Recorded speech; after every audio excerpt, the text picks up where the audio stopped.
puntahan agad natin, ito pong kay Robin Padilla. O, pakinggan ho natin mga boss. Kanina po kasi habang nagkakaroon ng...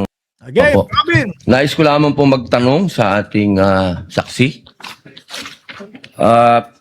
Ginoong saksi, kanina po kasi habang nagkakaroon ng pagdinig, Aha. ako po'y laging iistorbo Oho. dahil tuwing may itatanong, mag-o-object, medyo magulo po eh.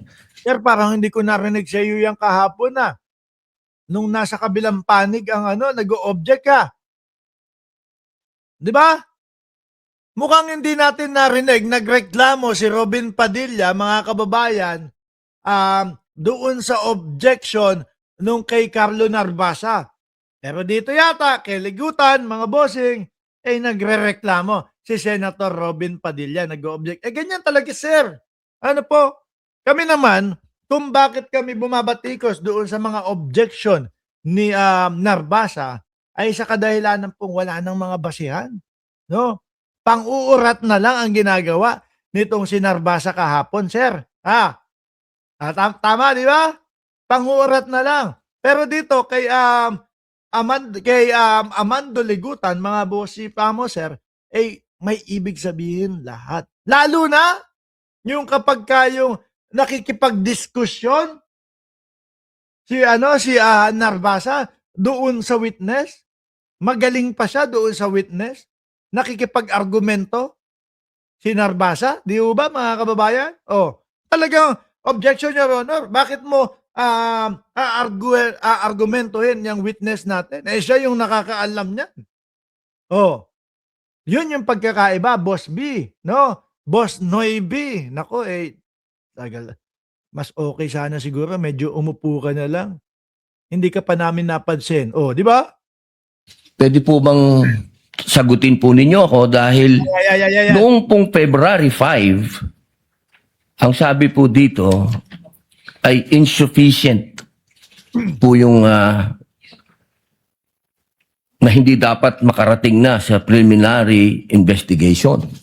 Tama po ba? February 5 po yun? May certification, sir. Yes po. Opo.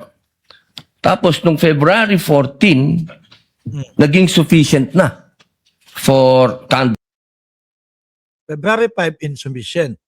February 14, naging sufficient na. Baka nakumpleto na, sir, yung mga hinihingi sa kanila. conduct of preliminary investigation. Nasagot po ba yung 7 na Insufficient nung una, 5.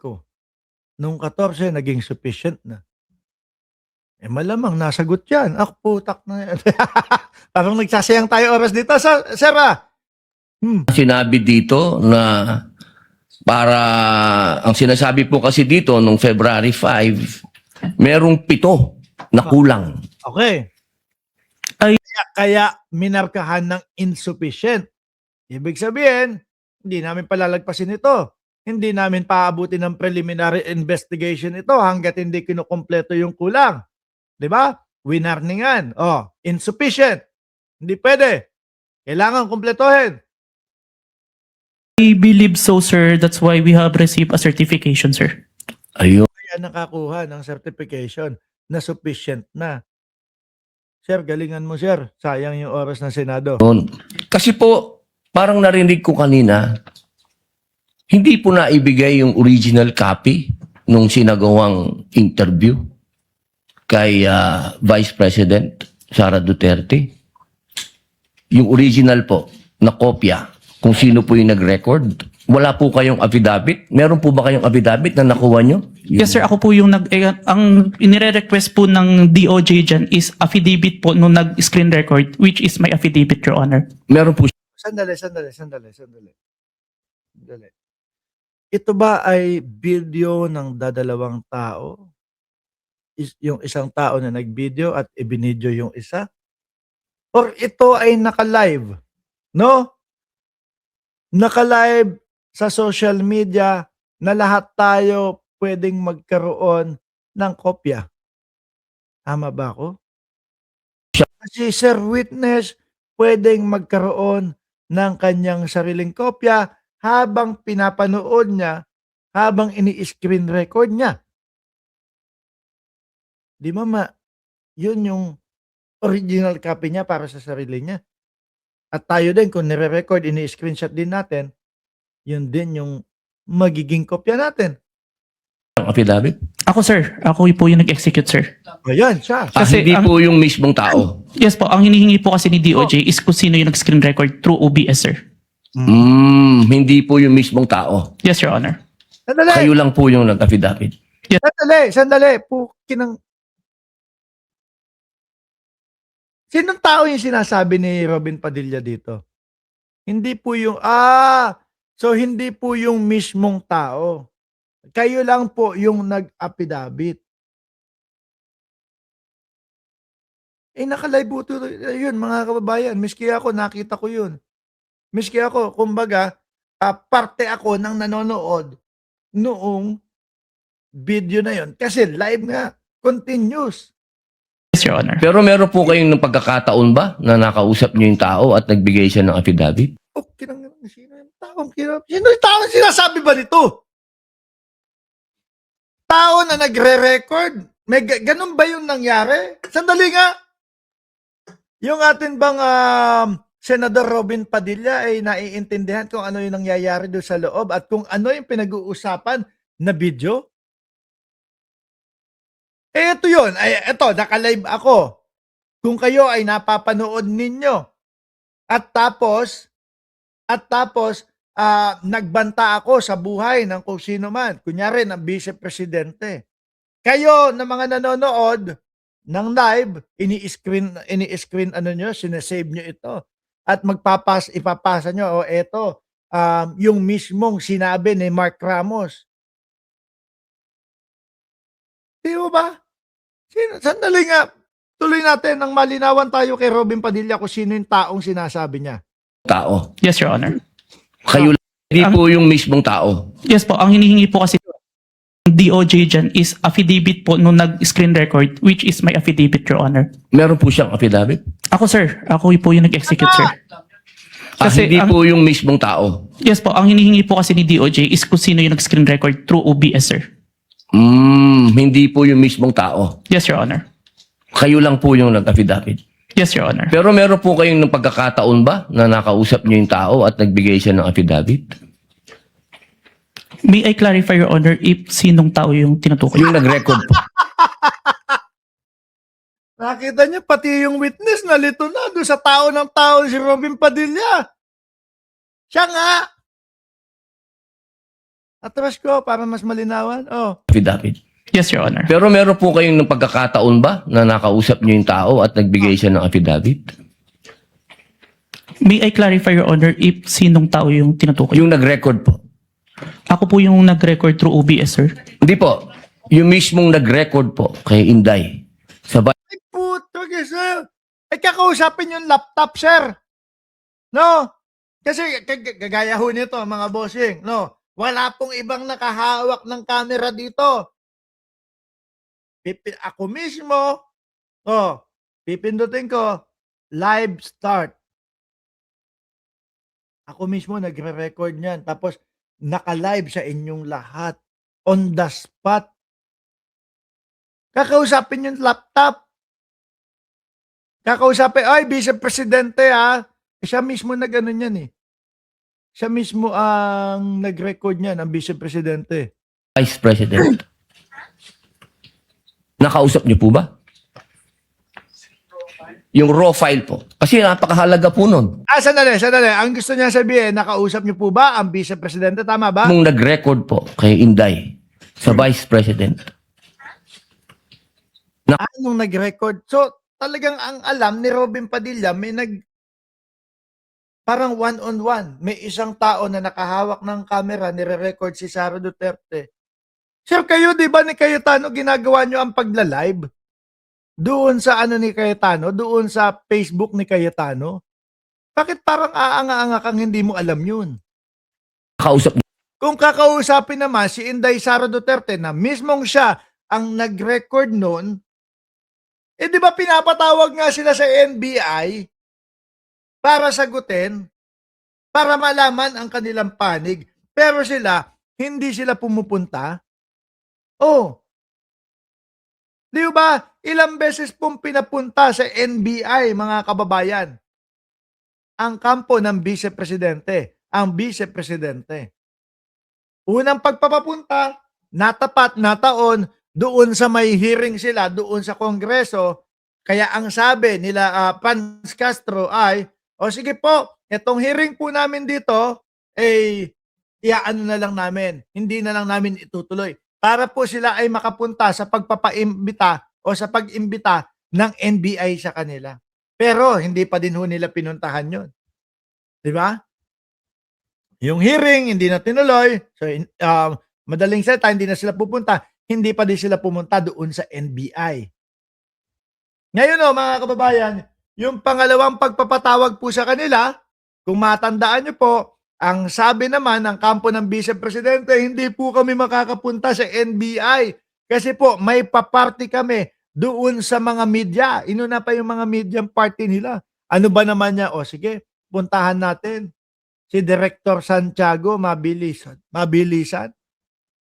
O, paliwanag tayo. Tapos yung party malate lang tayo 1 o 2 oras. Iusog na lang natin yung oras. Hindi sila pumunta. Oh, paano ngayon makakausap yung nag-record na si Sara Duterte? Umiiwas. Di ba? Niyo po ba? Yung raw file.